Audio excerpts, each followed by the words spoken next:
मोक्ष कैसे मिलता है? मृत्यु के बाद क्या होता है? भगवान श्री कृष्ण अर्जुन को जन्म और मृत्यु के बारे में बताते हैं।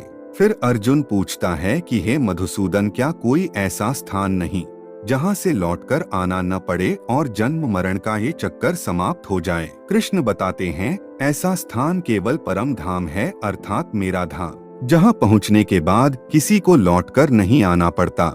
इसी को मोक्ष कहते हैं। न तद भास्यते सूर्यो न शशांको न पावकः यद्गत्वा न निवर्तन्ते तद्धाम परमम्।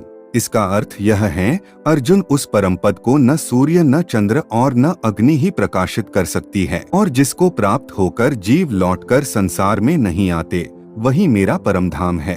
सब लोकों से लौटकर जीव भूमि पर आए, वो नहीं लौटे फिर यहाँ धाम जो मेरे जाए, परम शांति वहीं पाए। हे अर्जुन, मनुष्य जन्म का प्रधान उद्देश्य मोक्ष प्राप्त करना है, और ये मोक्ष केवल मनुष्य योनि द्वारा ही प्राप्त हो सकता है। इसलिए मनुष्य के शरीर को मोक्ष का द्वार कहा जाता है। हे अर्जुन, मानव शरीर बड़ी मुश्किल से मिलता है, इसे यूं ही गंवाना नहीं चाहिए। देवता भी मानस शरीर की आकांक्षा करते हैं, परंतु मनुष्य की विडंबना यही है कि वो इस शरीर को अर्थात मोक्ष के अवसर को गंवाता रहता है। सारी आयु भोग विलासों में बीतता है, यहाँ तक कि जब शरीर छूटने का समय आता है तब भी वासना उसका पीछा नहीं छोड़ती।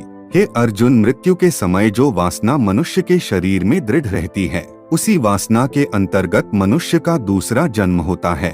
यम यम वापि स्मरन् भावं त्यजत्यन्ते कलेवरम तन तमेवैति कौन्तेय सदा तद्भाव भावितः। इसका अर्थ यह है, कुंती पुत्र अर्जुन, मनुष्य अंतकाल में जिस जिस भी भाव का स्मरण करते हुए शरीर छोड़ता है, वह उस अंतकाल के भाव से सदा भावित होता हुआ उस को ही प्राप्त होता है, अर्थात उस योनि में ही चला जाता है। अर्जुन पूछते हैं, हे योगेश्वर, आपने मेरे कई प्रश्नों के उत्तर दिए, एक प्रश्न और पूछना चाहता हूँ। सुना है कि मृत्यु के समय मनुष्य को बड़ा कष्ट उठाना पड़ता है, चाहे वो मृत्यु युद्ध भूमि पर किसी शस्त्र के घातक घाव के कारण हो या अपने आप आए। क्या मृत्यु को आसान बनाने का कोई तरीका नहीं है?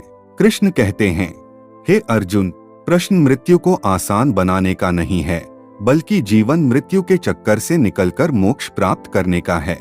यदि मनुष्य मृत्यु के समय ये विधि अपनाए जो मैं तुम्हें बता रहा हूँ, तो उसे तुरंत मोक्ष प्राप्त होगा और वो सीधा मेरे धाम को पहुँचेगा। अर्जुन पूछते हैं, वो गोपनीय विधि क्या है?